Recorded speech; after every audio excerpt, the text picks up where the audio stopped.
to extend my warm welcome to all the Bertos, dignitary members, and delegates. This is Ananya Sahu, a second year BTech Computer Science and Engineering student, your host for today's session, and it's my privilege to welcome you all to the day 3 of the Freshman Induction 2021. You all might be excited to know why we have gathered here, so as to meet the industry stalwarts, where we'll get to know about the journey of a special guest and we'll get a chance to interact with him. And in the end, you will surely get to learn something from his journey and experience. So without any further delay, let's welcome our respected Deputy Director, Division of Industry Interface, Vaneet Arora, sir. It's my pleasure to have you here, sir. And for today, we have a special guest who graduated from Punjab Engineering College and did his MBA from ESSEC.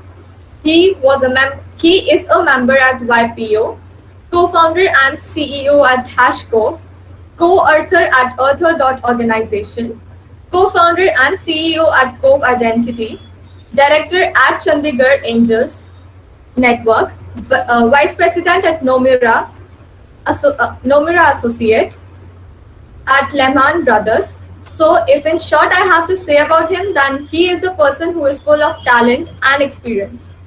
He is currently co-founder and CEO at Utrecht Solutions, and he is none other than Kunal Nandwani, sir. Let's have a huge round of applause for him in the comment section. It's my honor to have you here, sir. Thank you. Happy to be here.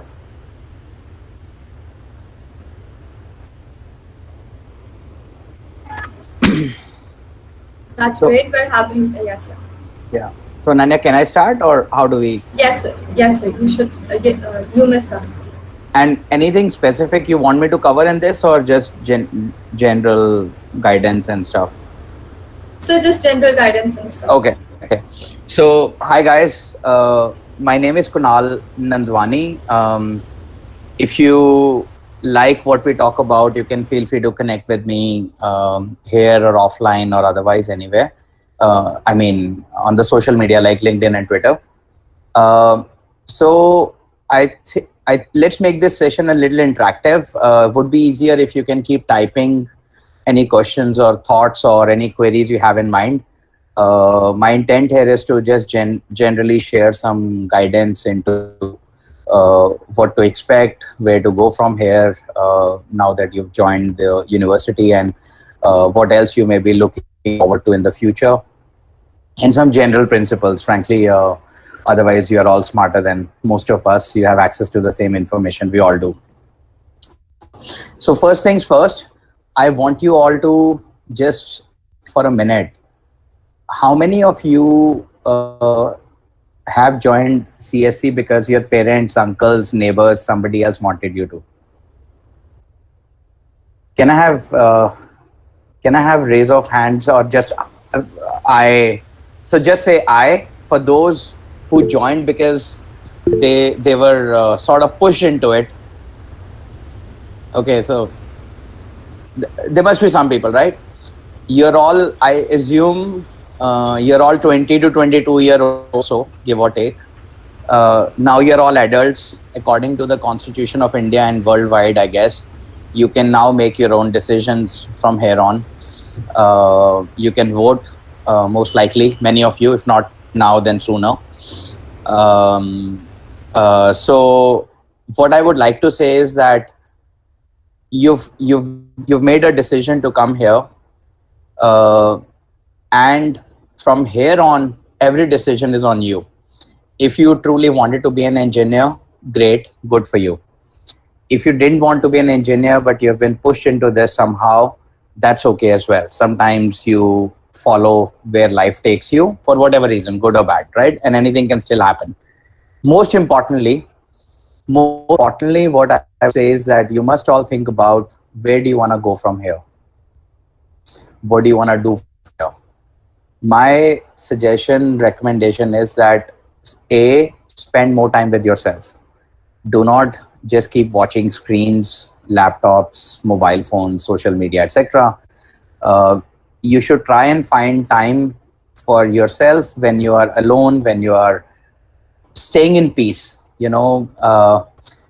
if you are peaceful with yourself, you will connect with your inner self. And the moment you start connecting with your inner self, you start discovering what you're truly meant to do.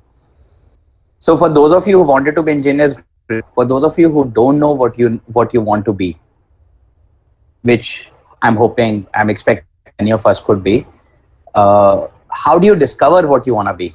How do you discover what you want to do? The way you discover is probably by connecting with yourself and disconnecting from the external world, disconnecting from your phones, disconnecting from your laptops, definitely disconnecting from social media. Spend time with yourself. You will start hearing something that we call intuition, your inner voice. You will start finding and discovering things about yourself and probably the rest of the world, which you cannot otherwise find anywhere on Google or Facebook, anywhere. So that's my first suggestion. You must know what you want. And if you don't today, it's okay. Keep going along, follow the path, follow the journey, do whatever you are doing. But in time, do not end up 2, 3, 4, 5 years later that you still don't know what you want. And you're just being driven to a world where everyone is just running around. You're running a rat race of just making more money, going from engineering to MBA to a bank or whatever, all those usual things. So I highly recommend you guys should spend more time with yourself. Try to discover what you are meant to be doing. The reason I think you should do that is the following. If you truly love, if you find what your true love, true passion, true motivation is, then you're likely to do that work much better. You're likely to feel less burnt out. You're likely to blame someone else that it didn't work because of them, because you enjoy doing what you're doing. Let me take an example. Did you think Sachin Tendulkar, if his parents forced him to play sitar, he would have done well? Or if Pandit Ravi Shankar's parents forced him to play cricket, he would have done well? They did not. They actually found what they loved.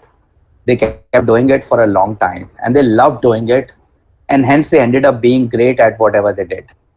Right? So we are all meant to do different things in life. Do not look around that somebody next to you is doing something, you should copy him or her, or somebody's making money, so you should run after money. These are very classic traps which never work. I don't expect that you will be able to understand this very well now, but maybe at least I will get you thinking, if you are really listening to this, thinking on these lines, and maybe in the future at some stage you would be able to connect with this. So first takeaway I would like to give you is find what you are meant to be doing in life. Everyone is meant to be doing different things. Do not follow others because they make money, because they become famous, because your uncles or others people told you. Try to find what you truly love. And the way to do that is disconnect from the distractions and then connect back with yourself. Guys, can I request you to go on mute? Okay. Everyone, kindly please maintain the decorum of the session. So I hope it makes sense what I'm saying. If you have a comment or question, please put it in. Please type it in. I will take it up as soon as I can. Okay. So that's the first thing I would suggest. Okay. Second, now that you are part of the engineering batch, I believe you are part of the computer science department. You are in a great position that the whole world is getting digitized now. You are entering a world where the whole digital revolution is coming, especially accelerated due to COVID since last year. Everything is going online. People are working from home. People are studying from home. People are ordering food from home. Everything is online. Now you have great opportunities, hopefully by the time you graduate, or even before even you graduate in the next 4 years, to try and change the world, try and digitize the world. Imagine the world in a new way. How will people connect in the future? How will people collaborate? How will they spend their time? There are many opportunities where something called entrepreneurship, which is essentially people who can start some startups, can make a big difference. So you guys can not only study to become software engineers and then employees for someone, but you can equally become employers as well. You can try to launch your own businesses. You can try to launch your own startups, and then have the whole world for you. And today, world is flat. Anybody's able to start a startup very easily. All you need is a laptop, and you could be working from anywhere. As long as you have a good idea that you want to work on, a good problem you want to solve, you are passionate about doing it, you have a great opportunity ahead of you. So you can consider to become entrepreneurs. It is not an easy job. It is not that everyone makes money. It is not that every startup becomes Flipkart or Paytm. Most of them fail. For those of you who don't know, 90% plus startups fail in the first 3 years. But still, I would encourage you to consider it, because it still gives you tremendous learning. You learn way more in a startup than you learn anywhere else in your life. In a startup, everything is taught. You have to deal with hiring people, inspiring people, imagining the future, building products, selling products, raising capital, dealing with so many people around you that it's the most learning anybody could ever have. In software engineering job, you will not learn in 10 years what you can learn in 1 year as an entrepreneur. So if your objective is learning, you can even try to become an entrepreneur and learn about startups and try to do your best. That could be a good outcome for you, and it could be what the society needs as well. Remember, Mark Zuckerberg was in a college or university when he left. Bill Gates was in a university when he left and started a company. They've changed our life, for good or bad, but they've changed our lives dramatically. And a lot of digitization that's happening today is because they were able to dream big. You could be one of them. So that's the second thing I want to tell you. Consider startups and entrepreneurship. There's lots to learn from there. These are the first 2 points I wanted to share. I hope it makes sense. Now, I do not know the LPU processes in detail. So frankly, any LPU questions, I'm a friend of LPU. My companies recruit from there. I know some people there, including Vineet here on the call and many others. So I'm just friendly. We have a good friendly relationship, but it's not that I know the LPU questions or semesters or exams or job processes very well in depth. So I won't be best placed to answer those, but I'm happy to take on your questions, any other questions that you have, or try and talk about a few more things. So somebody is asking, what's my company? I'll share some links here in the group if you want to connect with me or follow for what I'm trying to say. So my company is called U-Trade Solutions. It's the companies that I run. I'm messaging its link here. You can check it out if you want. I will also share one of the blogs I write on startups, life, Bitcoin, blockchain, etc. I can share my blog's link here as well. And I've published a couple of books on the topic as well. So I'm just finding the link to the books. One book is on startups, how you could build a startup and change the world, actually, what all is needed. So if you are interested, you can probably go through it. So I'm putting some links here. Feel free to check them out later. And Vineet, open to any interaction that we can have from here on. I just wanted to give a very brief overview. Kunal, there's one very interesting question over here. What are the procedures to launch your own startup? So basically, sure.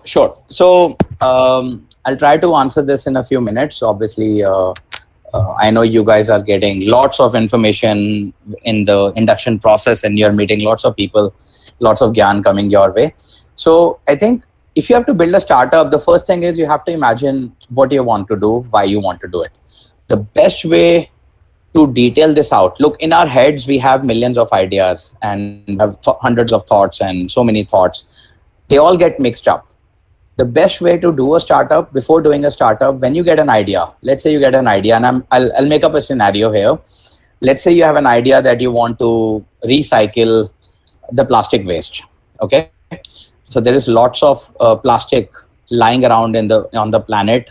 Apparently, it's worth billions to trillions of dollars of plastic lying around because it's cheaper to throw it than reuse it. And then plastic is hurting our planet because it impacts the species, the animal species, the sea, the fish in the sea, etc. And it's coming back into our food chain. So the best way to, if your idea is that why can't we recycle plastic? We wood, we recycle paper, we recycle steel, we recycle iron. How are we missing the recycling of plastic? That's your idea. You want to solve this problem because it impacts the whole world. If you want to do it, plastic is not biodegradable, by the way. If you leave it on the planet, it will stay there for 500 to 1000 years, way after all our next generations will be there. So what I would recommend is that what you do, you make a business plan. What is a business plan? Business plan is a plan which talks about the whole business of a startup, and you write it down. The way when you start writing it down, you'll have to do some research. Research how big is the plastic market in India or in the world or in Chandigarh or wherever you are, or Punjab, right? You'll pick a region. You'll say how much plastic is being sold today, how much plastic is being dumped today. You start researching on it and putting some numbers around it.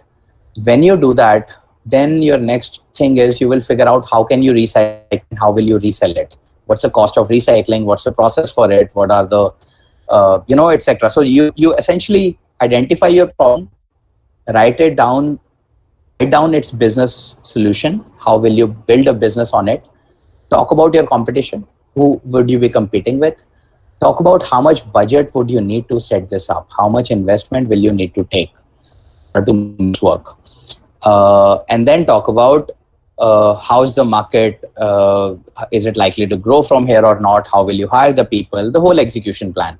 That's called a business plan. Take your idea, convert it into the business plan. That's the first thing you do. Okay. When you write down on the business plan, many times you'll be forced to think.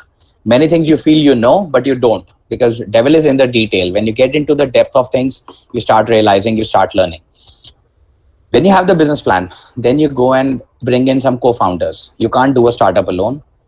Every startup entrepreneur successful in the world has co-founders. Elon Musk has co-founder, Gates has co-founder, Steve Jobs had co-founders. You need co-founders. The only exception to the rule is Jeff Bezos of Amazon. He's the only one without a co-founder, but everyone else needs co-founders.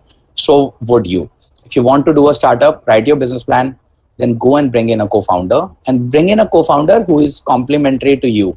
So let's say you are a computer science engineer. So try to bring in somebody from business background or marketing or operations, depending on what your business needs. But don't try to have 6 guys from the same engineering class as co-founders, because you don't bring any diversity to the group. You don't think differently. You are all sort of very similar, right? So try to bring diverse co-founders. Then you raise the first round of funding.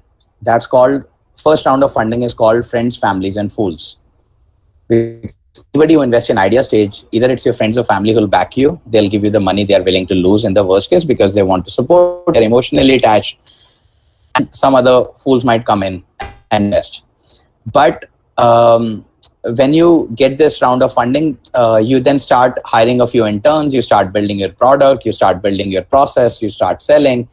And then you reach a point where you can raise more money from seed investors, angel investors.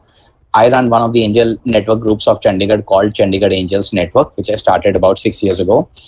We invest in startups. So there are many people who start investing in startups. Then you raise money from them. And then you keep building further. Then you go to a venture capital firm, you raise money from them, and then you keep building further. That's how a business is built. Okay, that's how a startup is started. So first things first, take your idea, convert it into a business plan. That's the first thing you need to do. Okay, I've shared earlier in this link to the one of my books on the topic. It's called Socialpreneur: How Can You Build Social Businesses and Make a Big Difference. So I'll share its link again if you want to check it out. You may choose to go through it, and hopefully it will give you lots of learning and guidance into how to build a startup actually. So I'm sharing its Amazon link as well if you're interested in looking at it. That's it. That's how you do a startup. This was a question I guess somebody asked. Someone has gone through a profile also, and the question he's asking is how we can do mining in Bitcoins. So actually cryptocurrencies, we are all interested because they are giving lots of returns to people. They are growing well. We all believe we can make money. But actually cryptocurrency, frankly, in my humble opinion, and take this with a pinch of salt, cryptocurrency is a very, very volatile, risky, unregulated, and manipulated market. I don't know if any of you play poker. If you're playing poker and you don't know who the fool on the table is, then it's you. In cryptos, it's the same thing. The fool is the last guy entering in, last people coming in, which is typically retail investor right now. So frankly, my recommendation is, unless you understand cryptocurrencies well, or any other flat matter, just because somebody feels it's going up without any basis or logic or anything that you understand, you don't need to. Okay, unless you have lots of money and you're willing to lose the money. In cryptocurrencies, invest the money you are willing to lose in the worst case. That's my suggestion. Now, in terms of trading it, investing in it, or mining it, these things are again complicated. Mining in India is not efficient because there is a heavy cost of electricity. Electricity is very expensive in India. The link needed to keep the servers cool and running is very expensive. I don't think Bitcoin mining is likely to work out of India. They work well in some countries like China where electricity is free, or they work well in some Nordic countries like Iceland, like Norway, etc. because there it's already cold. The weather supports it. They don't need as much air conditioning. In India, the air conditioning cost is so high that mining becomes inefficient or impractical, or you end up paying more than you end up earning. Okay, so my suggestion, don't do mining in India. You will have some regulatory challenges as well as business challenges. I don't think it works. These are my 2 cents. I'm sharing my brief profile. If you ever want to connect, you can choose to. So on LinkedIn and Twitter. Any questions, guys? Anything else you want me to talk about? So there's one more question. What should be the strategy to start a startup in the first year of engineering? So in the first year, again, to answer this, write a business plan first thing. And write a business plan, take feedback from your seniors, from your professors, from any industry experts, reach out to people. After you've written the business plan, then given you are working and you have some time and you have a laptop and internet, just start building what you want to build. It could be a game, it could be any software, it could be a plugin, could be anything. Just find a problem, join some communities. Online communities are a great way of getting new ideas. So join some communities on Reddit, on GitHub, on various other things, and build a prototype. Start with a business plan, build a prototype, try to sell it. If somebody is willing to pay for it, a client is willing to pay for it, and if there's a true problem that you're solving, it could become a business. That's how you start. Just start coding, bring in your friends, raise some money from your family if you can, friends, family, as I said, and then try to sell it. If you start selling your product or service or anything online or anyhow, then you can probably go and raise money from angel investors and become a big startup eventually. That's how you do it. You just start, detail out your idea, write it down in a business plan, Google it. You can Google this, how to write a business plan, and then how to find potential customers if I have no money for marketing. So good question by Suresh. I think if you're building something, you ought to know that there is a problem you're solving, right? If you can't figure out what the problem is or who is the person who has a problem, then you can't market or sell to them, right? So you need to be able to identify those people, pick up the phone and call them, send an email. If you're truly solving a problem they care for, they will revert to you. They will reply to you. So I think you should to identify who your target customer is, how you're gonna sell, etc., etc. So yeah, so these are my 2 cents. Okay, so there's one more question: how to know more about share market, mutual fund, stocks? Because as CSC we don't have enough time to know about all stocks. Should we do an MBA? So you don't need to do an MBA just to learn how stocks or mutual funds work. There are lots of courses online that you can take and start learning. And then if you have money that you want to invest, then you can choose to invest in them. So I don't think you need to do MBA just to learn about financial markets. There are tons of courses online that you can take up. There are lots of webinars that keep happening. There's lots of Gyan online. Today, world is truly flat in terms of information access. You can get anything from anywhere. You can be doing any courses you like. So you could easily learn from anywhere. So I think you need to do an MBA just to learn about stock market. That's what I think. Okay. This is more or less becoming a finance session, in fact. So Ananya, over to you for the official proceedings. Okay, sir. Thank you, sir. Yeah. So we have one question from Chirag. That is, at that time, which stock we buy, sir, to get profit in future? Sorry. What's the question? At that time, which stock we At buy? that time, which... So look, guys, there is no guarantee that any stock will always do well or you will always get the timing right. Because stocks go up or down for two reasons, broadly put, simply put. One is, what are the basics and fundamentals of the company? If the company is doing well, stock can go up. So you might take a macro view that, look, digitization is happening, so companies' shares will go up. Why not? TCS, Infosys, you could buy, right? But there is one more factor which is very important, which is that how the majority of the people are sensing it, because it's a very sentimental market as well. Even if the company is doing well, but retail investors or majority of investors are scared for some reason, then they may be selling the stock in spite of all the basics and fundamentals supporting the stock. So these are the two factors. You need to know where the market is going, find a way to look at how the aggregate market is taking a view on buying or selling. Accordingly, the price will go up or down.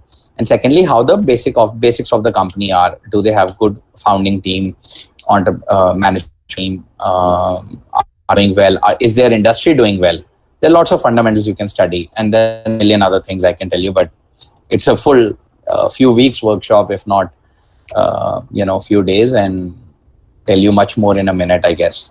I hope that gives you some idea. Okay, sir. So another question we have is from Krishnesh. He is asking, sir, is it necessary to do MBA to become an entrepreneur? I believe not. Krishnesh, it's a good question. Penny, my suggestion for you would be that you finish your engineering, learn as much as you can in the process, and then if you do an MBA, if you have any budget to do MBA, I don't know how much an MBA costs depending on where you are doing it in India or abroad and all. It may cost you anywhere between 10 lakhs to 50 lakhs to 1 crore, I guess. I'm guessing. As an entrepreneur, you'll always know 1 year of an entrepreneur knows way more than a 2-year MBA. Always. Because you do everything hands-on. It's real life that teaches you. So my suggestion, actually avoid doing MBA. Use that MBA money, invest into your startup. Do a startup instead. You'll learn way more. Your learning will stay with you. One of three things can happen. Either your startup does well, then you will get like me here and give the gyan to others. Or it will not do well, but it will lead to something else. One thing will lead to another. Or third, worst case, you go back into a job, but you'll be way more mature and an experienced person. All three are good outcomes. So my suggestion that actually skip MBA, do a startup if you have to choose between the two.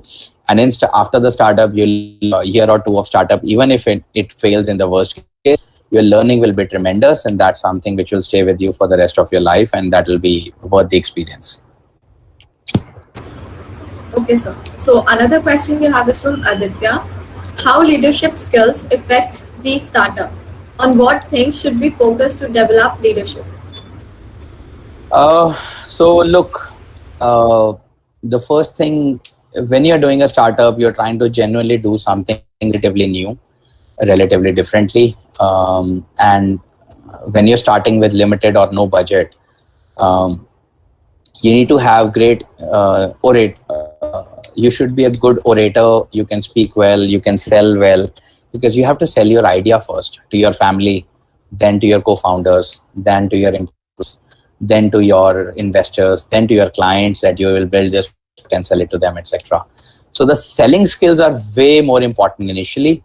And as you go along, your selling skills and experience finds it into some leadership skills where you start having visions where the future might be. You are taking some intuitive calls. You start following your gut instincts. That's part of the leadership which comes later. But I think day one, focus on sales. Selling skills are most important because you need to sell your first to many people who would be part of a startup, and or who would be investing in them, or who would be using your startup's products or services. So start with the selling skills folks, and as long as you can sell, you will be able to figure a lot of things out.